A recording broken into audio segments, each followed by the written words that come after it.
Today, she will talk to us about multiliteracies pedagogy and teacher professional development from research to practice. Please help me welcome Kate today. Woohoo! Thank you, everybody. Thank you, Angelica. It's so nice to see all of you, and I appreciate folks coming later in the afternoon in the middle of what I'm sure is a busy work week, and some of you are probably juggling family responsibilities right now, so I really appreciate your time. And it's just really nice to be back at Cornell. I'm sure I met some of you in 2017 when I came to visit campus in person, and it was almost exactly 3 years ago. It was I just was looking at my calendar, it was October 15th, 2017.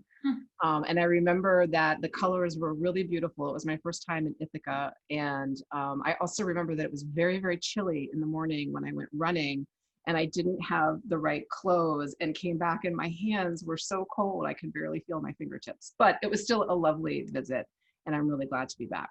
So I'm going to go ahead and share my screen with you so I can show you my slides. And so some of you who may have, like I said, may have been present at the talk that I gave 3 years ago on multiliteracies pedagogy and interpretive listening. And at that time, I had just started a long-term collaborative research project with my colleague, Mandy Menke, who is associate professor in the Department of Spanish and Portuguese Studies at the University of Minnesota. Since 2017, we've been investigating the lower level Spanish program at U of M, which has been transitioning from an approach solidly grounded in communicative language teaching for decades, and that was moving towards an approach more grounded in multiliteracies principles. And based on the research that we've been doing, we now know a lot more about how teachers learn about and implement multiliteracies pedagogy, and about the professional development resources that they need to support them in doing these things well. And so that's going to be the focus of my talk today. So to situate the talk, I'm going to provide a crash course in multiliteracies pedagogy and its relationship to communicative language teaching, an approach that I assume many of you are familiar with, and there'll be a couple of interactive activities around that. Then I'm going to talk about teacher development research and professional development needs related to multiliteracies pedagogy. Then I'll introduce 2 professional development tools that we've developed as part of CARLA's Foreign Language Literacies project, and also show you the project webpage and the other resources that we have available for teachers and teacher educators. So to begin this crash course in multiliteracies pedagogy, I want to start with a text. And if you came to my talk 3 years ago, you might remember that I used a New Yorker cartoon then. It was a different one. And I like to use a cartoon to illustrate the concept of foreign language literacies. And so this is a different cartoon. So I'll just stop talking for a minute so you have a minute to read it.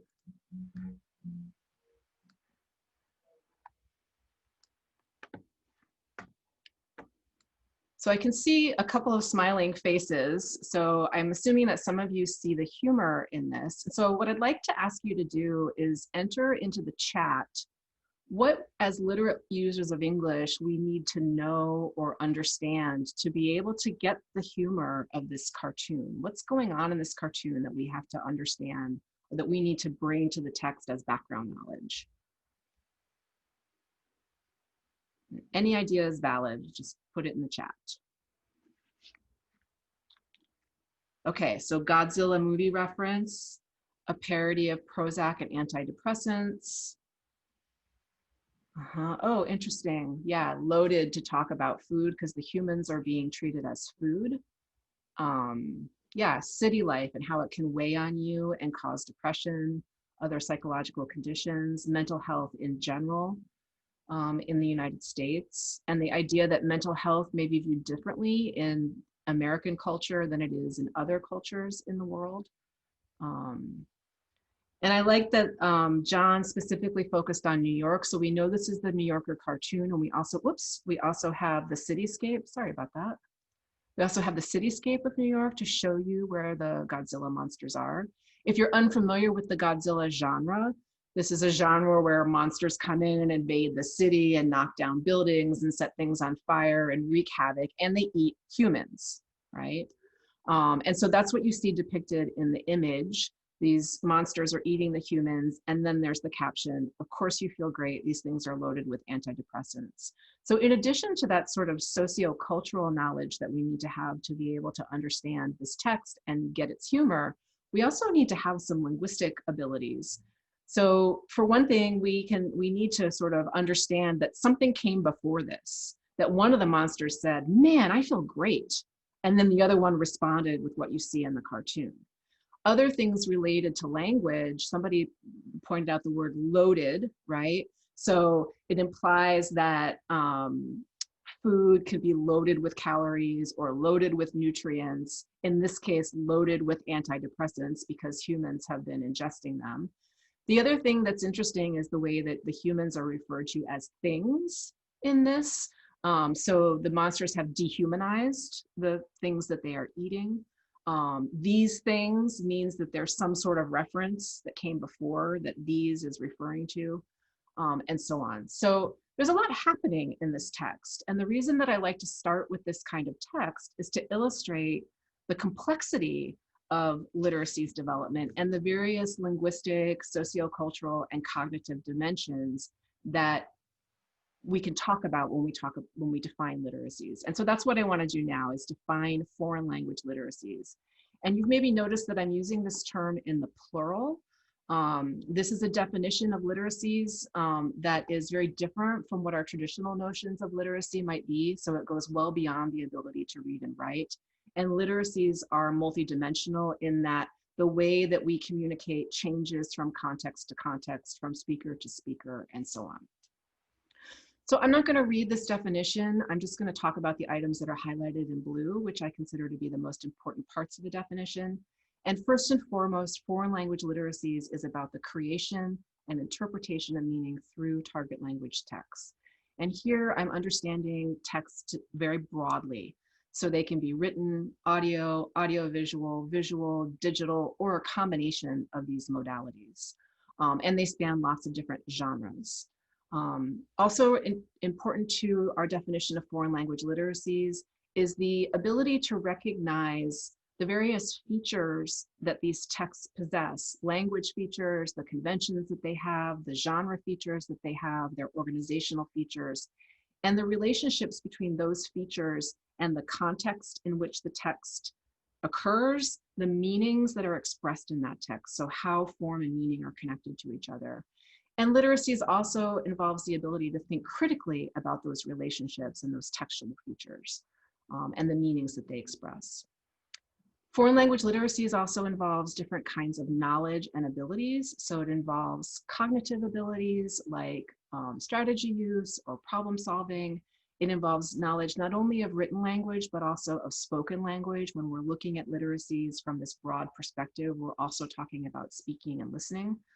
Literacies involves knowledge of genres and the various features that characterize them, and cultural knowledge. And this cultural knowledge is both knowledge of your first language or your first culture and knowledge of the target culture, and the ability to think critically about potential mismatches between those two things, or similarities between those two things. So this is kind of a theoretical, sort of abstract definition of foreign language literacies, and I want to focus on how this definition can be put into practice in foreign language teaching and learning. So what you have here on the slide is a summary of the definition that I just presented on the previous slide, and I argue that foreign language literacies development should be an overarching goal of post-secondary language programs. And the way that we achieve that goal is through a pedagogical approach called Multiliteracies Pedagogy. And this is a pedagogy that entails 4 activity types or knowledge processes that develop students' foreign language literacies. And these knowledge processes are experiencing, conceptualizing, analyzing, and applying. I'm going to talk about each of these in just a moment. But the idea is that this pedagogy is not sequential or hierarchical. So one knowledge process isn't more important than the other. They all work together to develop students' foreign language literacies, and they don't need to be implemented in any specific order. They typically are listed in the order that you see on the slide, but you could mix and match depending on what your learning objectives are and what your students' needs are. So I want to define each of these knowledge processes for you. So this is a summary of each of the 4 knowledge processes. And one of the things that we've learned through our work with teachers and our research is that these terms can be really abstract and opaque. Already the terminology is kind of weird, and then the definitions tend to be a little bit abstract. So what we've done is come up with a series of mantras to help remind teachers what the core aspect of each of these knowledge processes is. And that's what you see in quotes in the first row of the slide. So let's talk about experiencing. So the mantra here, what you want to remind yourself of when you're implementing experiencing activities, is that it's an opportunity for students to explore familiar and new ideas. So they're going to be drawing on their background knowledge, and they're going to be encountering new ideas in a text for the very first time. So this is a very sort of spontaneous way of interacting with textual content. It doesn't involve any critical reflection or analysis. And it's also an opportunity for students to express their thoughts, opinions, and feelings and gain kind of global comprehension of a text. So experiencing might sound really familiar to you because it's a very common kind of activity that we see in commercially available textbooks, particularly those that are organized according to communicative language teaching. The second knowledge process is conceptualizing, and this is where we connect language and meaning through text. So earlier when I talked about the definition of foreign language literacies, I talked about different textual features and how they function within the context of a text to make meaning. Conceptualizing activities allow you to hone in on those features and study them in detail. So this is where students have the opportunity to practice the skills and knowledge they need to communicate effectively, appropriately, and accurately. So the focus here really is on language forms, on conventions, textual conventions, genre conventions, organizational features, and the like. The third type of knowledge process is called analyzing, and this is where students question the complexity of culture, language, and ideas. So this is an opportunity to kind of take a big picture view of what a text presents, the meaning that a text presents, and stepping back from the text to be able to relate what the text expresses to larger social, cultural, historical, political, etc. contexts and purposes. It's also an opportunity to question what's been learned from a text, why it's important, what the consequences are of that, and also a chance to think about one's own learning in relation to the text. And then finally, in applying activities, this is an opportunity for students to create texts and showcase new knowledge. So here's where students take what they've learned from a text, the language features, the conventions, the cultural content, and apply it to use language to create something new. So this probably also, applying sounds probably familiar to a lot of you too. This is also a very common type of activity that you would see in a communicative language teaching textbook. So for example, students read a postcard and then they write a postcard, and that would be an applying activity. So what I'd like to do now that we have this sort of crash course in the knowledge processes is do a little poll to see how well you understand.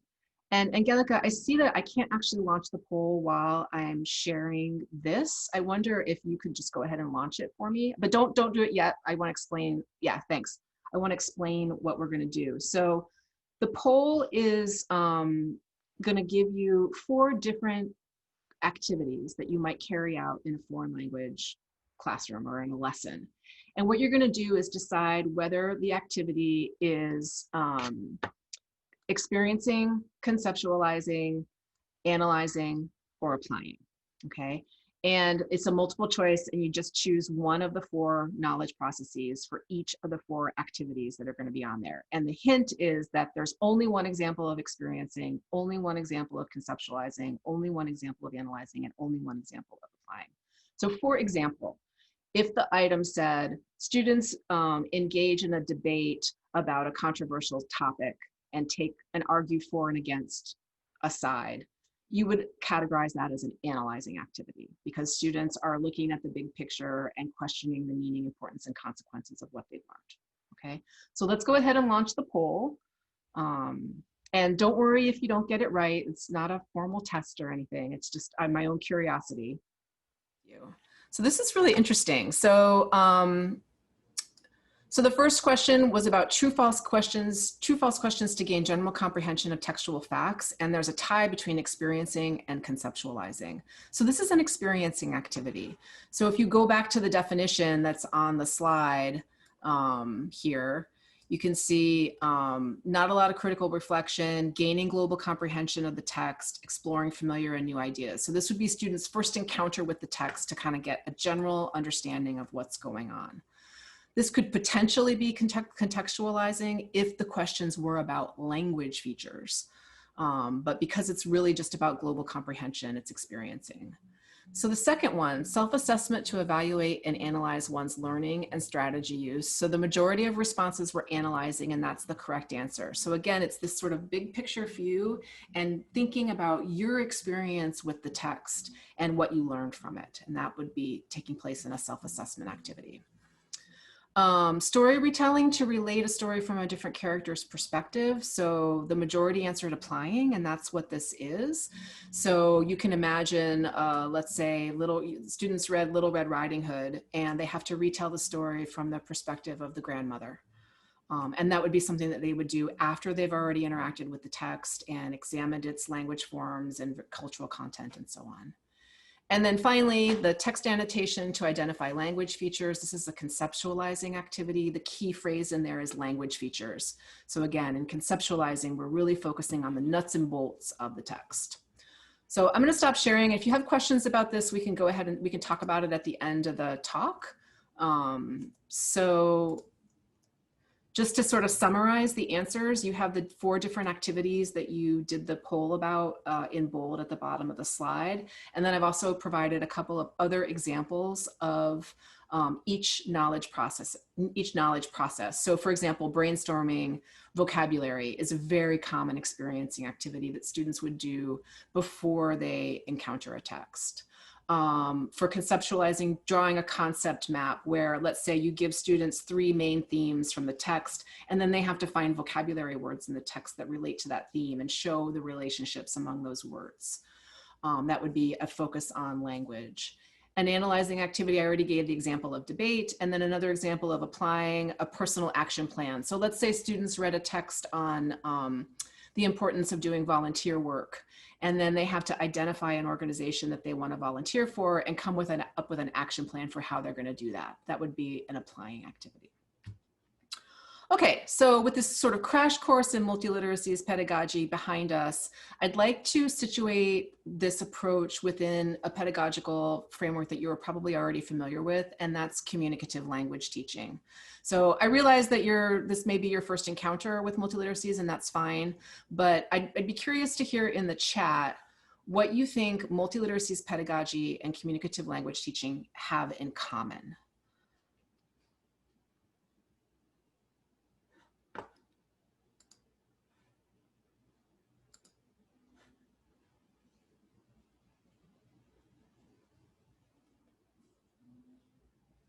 So you can think about this in relation to the definition of literacies that we talked about, or in relation to those 4 knowledge processes.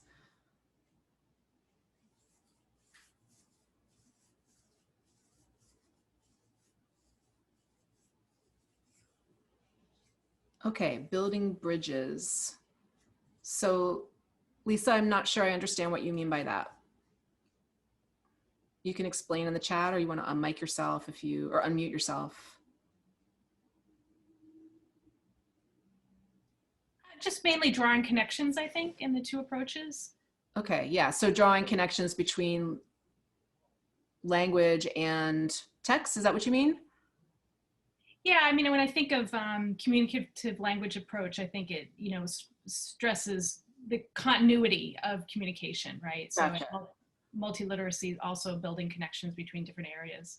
Gotcha. Okay, thank you for explaining that. Okay, so yeah, situating language use within a cultural context, emphasizing personal experience. Yeah, I think that's a really important feature of communicative language teaching and of experiencing activities.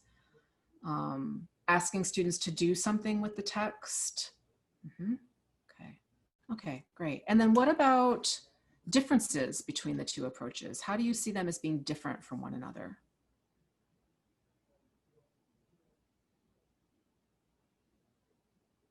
So again, you can just type ideas in the chat.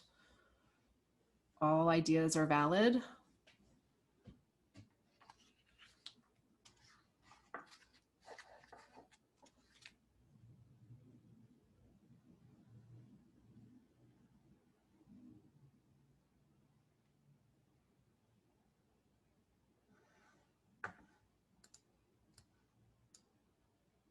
Okay, so yeah, more emphasis on text and multiliteracies. I mean, texts are really the cornerstone of instruction in a multiliteracies approach, whereas in communicative language teaching, texts are often, I don't want to say supplemental content, but they're there to support the grammar and vocabulary that students have been learning throughout a chapter or a unit. Okay. Any other thoughts about differences between multiliteracies and communicative language teaching?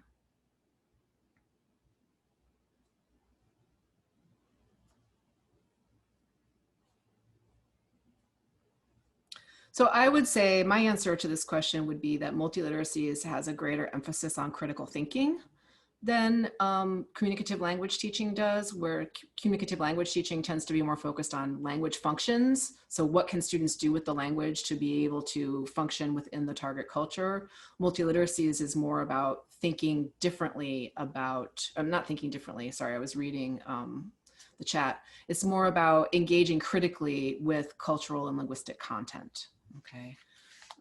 Yeah, reflection, I think, is a big part of multiliteracies. Okay, perfect. So I recognize that doing these two activities, the poll and thinking about differences between multiliteracies and communicative language teaching, may have been difficult for you, particularly if this is your first encounter with multiliteracies pedagogy. Yet one of the things that Mandy and I have learned from our research is that teachers should and usually do situate their learning about new teaching paradigms within what they already know and have experienced in the classroom as both teachers and learners. We also know that adopting new teaching paradigms can be hard work for teachers. Research shows that learning about multiliteracies pedagogy poses a number of challenges, particularly for teachers who have experienced language and teaching and learning through different approaches, such as communicative language teaching. So I just want to spend a little bit of time talking about some of the main research findings in relation to teacher learning and multiliteracies pedagogy. So in addition to being influenced by their previous experiences as learners and teachers, teacher development research reveals additional challenges related to learning and about and implementing multiliteracies pedagogy, including gaining nuanced conceptual understanding, connecting textual interpretation with the study of grammar and vocabulary, and creating balanced multiliteracies lesson plans that include all 4 knowledge processes. Essentially, what the research shows us is that learning about and applying multiliteracies pedagogy, or any new teaching paradigm, is a complex and long-term endeavor. In addition to understanding these challenges from a research-oriented perspective, we've also been curious to hear what teachers have to say about the professional development resources and experiences that they need to more effectively implement multiliteracies pedagogy. We're particularly interested in this topic given repeated calls in the research for implementing a long-term holistic approach to professional development that supports teachers in implementing multiliteracies and other instructional approaches. So to that end, we carried out a needs analysis of teachers in the introductory Spanish program that I mentioned at the start of this presentation. And we used survey and interview data to determine teachers' perceptions of the impact of various professional development experiences in which they had participated and the types of professional development they felt would further facilitate their understanding and implementation of multiliteracies pedagogy. The survey asked teachers to, among other things, rate the professional development experiences they felt they needed to better understand and implement multiliteracies pedagogy.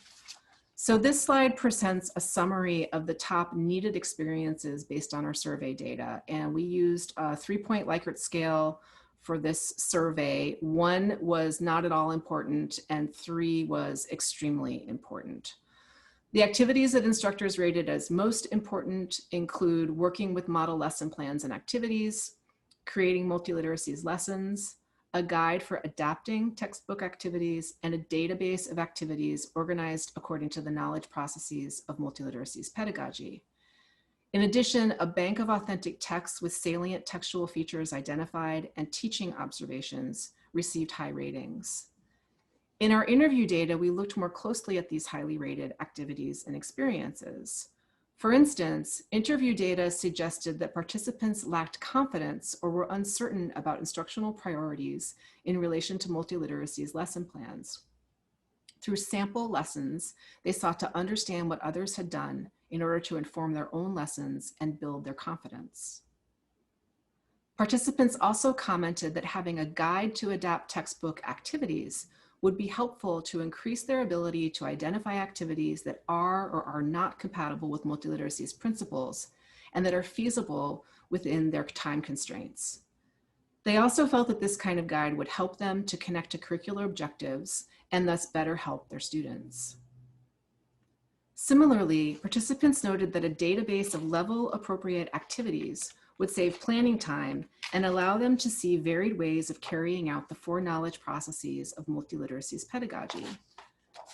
This would also have the added benefit of contributing to their understanding of the pedagogy. And finally, observations by a peer or supervisor were mentioned as valuable, low-stakes opportunities for instructors to get feedback on their practice. Similarly, when observing others, one participant felt that their understanding of the lesson's purpose was increased, they could see what practices do and don't work, and they could learn from their colleagues. Whoops. Okay, well, pretend I'm back here. I'm gonna go back here so you can see this. Okay, so interestingly, all of these highly rated professional development activities and resources are focused on classroom implementation. Activities or experiences focused on conceptual development, such as a reading group, an infographic to contrast pedagogical approaches, and non-technical explanations of concepts, received the lowest ratings by the teachers in our survey, which makes perfect sense, right? They want resources that are going to help them in their day-to-day implementation of different pedagogical approaches. But we as researchers are interested also in the conceptual side. So that's where this slide comes in. Previous research makes clear that professional development experiences need to focus on both of these things. It needs to be grounded in praxis, P-R-A-X-I-S. That is, they should reflect the dialogic relationship between classroom instruction and theoretical concepts.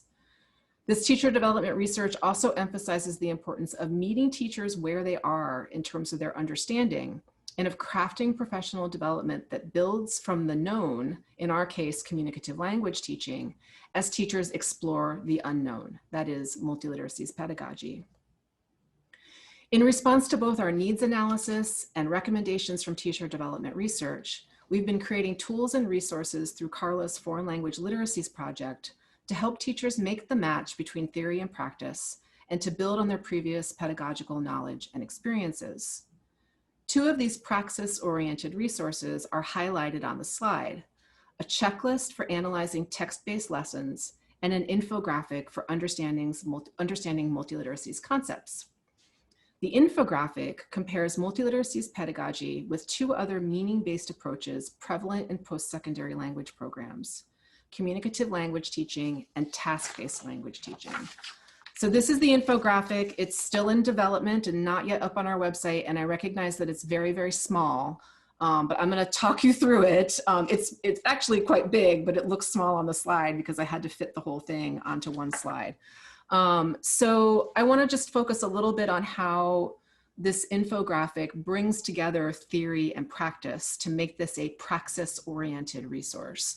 So in terms of the theory, we highlight the sort of theoretical purpose of each of the three approaches, and then we identify the core concept or the foundational principle that undergirds the approach. In the case of communicative language teaching, that concept is communicative competence. In the case of multiliteracies pedagogy, that concept or principle is meaning design. I didn't talk about that earlier, and I can answer questions about that later. But then what we do to sort of focus more on practice is to talk about how each of these approaches puts this focus on meaning into practice in the classroom through sort of its pedagogical focus. So in communicative language teaching, it's on functional language use and input, interaction, and negotiation. Whereas in multiliteracies, it's about connecting language patterns to textual meaning and interpreting and creating text. and then specific teaching principles that undergird these approaches. So for communicative language teaching, it's about presentation, practice, production typically, and in multiliteracies pedagogy, we list the 4 knowledge processes. So in this way, we're trying to bring together this sort of theory and practice side of these different pedagogical approaches, and to allow teachers the opportunity to move from what they know, potentially communicative language teaching, to something that might be new to them, multiliteracies pedagogy. The second professional development tool we've created is a lesson analysis checklist that allows teachers to analyze and adapt existing text-based activities that you might find in a commercially available textbook. The checklist uses multiliteracies principles as its foundation in an effort to develop teachers' conceptual understanding as they think critically about instructional materials. So this is the landing page for the lesson analysis checklist. And I'm going to show you the web page in just a moment, but I just want to highlight to you that there are a number of resources on this page. So we've got the checklist, and this is a blank fillable web form. We're trying to develop a fillable PDF. We're running into some barriers to that, but keep an eye out for that coming soon. But then to scaffold teachers' learning around how to use this tool, we've also provided a sample lesson plan analysis and a sample revised lesson based on that analysis. So I want to take you to the page and show you this checklist, and I'll just make it a little bit bigger for everybody. So again, this is the landing site, and if you click here, you get the lesson analysis checklist. And this is divided into 3 parts. So the first part provides you an opportunity to contextualize your lesson. So we've organized this according to the chapter or unit in which the text-based lesson might take place. And so there's space where you can write in your objectives, etc. There's a place for you to list the language forms, that is the grammar and vocabulary that are targeted in the chapter or unit that you're teaching.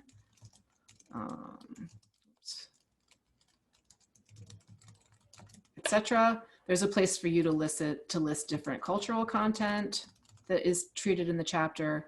And then there's a space for you to provide information about the text that you're working with, to identify the communicative mode that's targeted in the lesson, and then to write down the source of the lesson.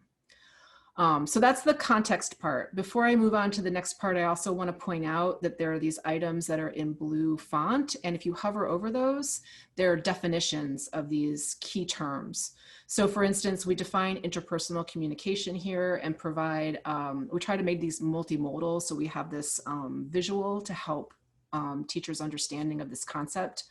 This definition, I should mention, is based on the World Readiness Standards from ACTFL, but also on multiliteracies principles. So it will look different from what you might see in an ACTFL publication. We also have definitions of products, practices, and perspectives for cultural content, and so on. Okay, so the first part of the checklist is the context. The second part is where you analyze your lesson. So there's a place for you to write down the different activities, etc.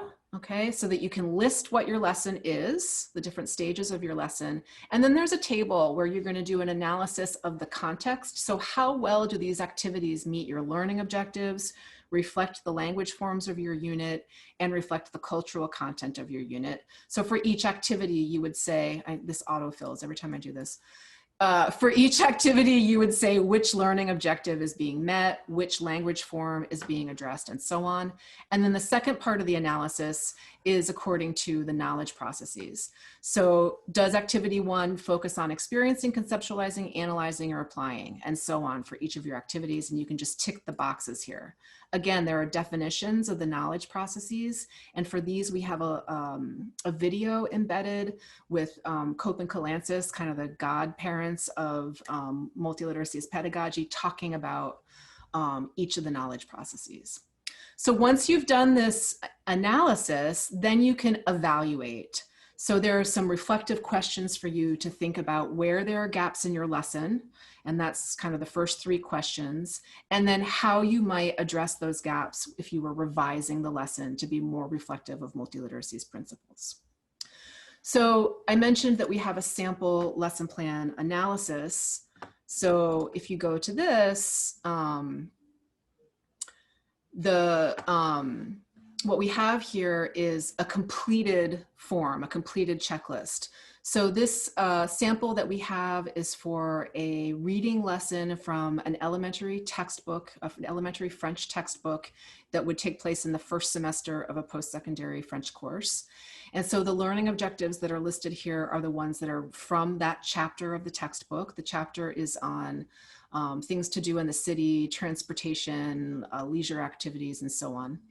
It lists the language forms that are presented in that chapter, the cultural content that is the focus of the chapter. And then this is an interpretive communication lesson, and here's a citation for the textbook so you can see where it comes from. The authentic text is a blog post written from the perspective of a Montreal resident, and he's talking about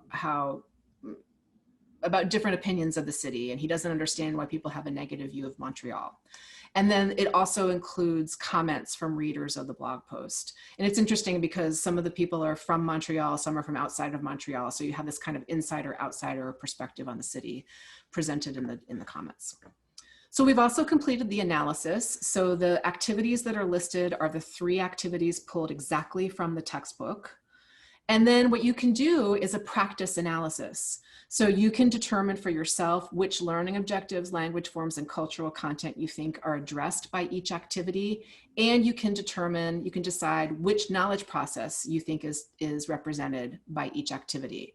So just for fun, I'm gonna click these 3 for activities 1, 2, and 3. Then you can check your answers against the project directors, which is myself and Mandy Menke. So you click to toggle and you can see what our answers are for these parts of the lesson analysis. And then the same is true for part 3, evaluate your lesson. You would answer these reflective questions. You can type your answer in, and then you can see how we answered the questions. Okay, so again, this is a way of scaffolding your learning as you start to use this tool. And then there's a revised version of the lesson that we revised based upon the analysis on the previous screen. So you can see that we added a couple of new learning objectives based on our analysis. We added city life in Montreal as important cultural content. And then here's the new lesson plan. So instead of a 3-stage lesson, we actually have a lesson with 8 activities. And again, we've done a sample analysis. So if you click to toggle, you can see how we've analyzed this lesson. And then there are 2 reflective questions. These are not the same ones from the previous screen, but basically questions to get you thinking about how the lesson overcame the shortcomings identified in the original analysis and why it's a better representation of multiliteracies pedagogy. And again, you can type in your answer and you can read the suggested responses that we provide. So that's the lesson analysis checklist. I also want to show you the other resources that we have available on the Foreign Language Literacies website. So this is the homepage for the project, and we kind of define literacies here. But what might be interesting to you is that we have a glossary of key terms, and these are the same terms that were showing up in those pop-ups on the lesson analysis checklist. This is a work in progress. We don't have a lot of things defined here, but we have defined the knowledge processes that we talked about earlier. And those videos are embedded there. We also have an extensive bibliography of scholarly resources on foreign language literacies. So they're divided into 4 main parts. We have sort of general theoretical resources. We have references related to applications of multiliteracies or literacies pedagogy to curriculum and instruction, references related to student learning, and references related to teacher learning. And then the last thing that we have, which might be of interest to you, is we have a database of text resources organized by language. And you can see that we have lots of languages represented here, many less commonly taught languages, indigenous languages, classics. And if you click on, let's click on Chinese, for instance, these link out to external websites with authentic text that you could incorporate into your curriculum. We're always looking for new links to add to this. So if you have any good resources that you don't see on this website, please do send them my way. We update this and the bibliography regularly. Okay, so I'm gonna stop my screen sharing. That's pretty much it for me for my presentation. I thank you for your attention, and I'm looking forward to your questions and comments.